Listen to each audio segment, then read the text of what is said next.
এই দেখুন পুঁটি মাছ, নদীর খাঁটি পুঁটি। হ্যালো, আসসালামু আলাইকুম। আমি এখন রাইট নাও আছি কপোতাক্ষ নদে। আপনারা দেখতে পাচ্ছেন এখানে কাকারা মাছ ধরছে।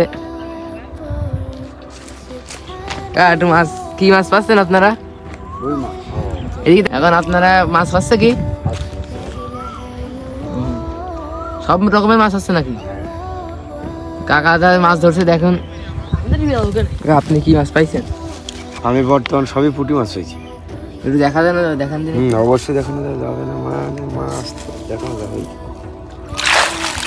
এই দেখুন পুঁটি মাছ, নদীর খাঁটি পুঁটি। কাকারা কষ্ট করে মাছ ধরছে এই রোদে। আসলে এরকম একটা পরিবেশে মাছ ধরছে। আসলে আগের মানুষ আরো ধরতো মাছ, এখন সেভাবে দেখা যায় না। কাকারা মাছ ধরছে দেখুন।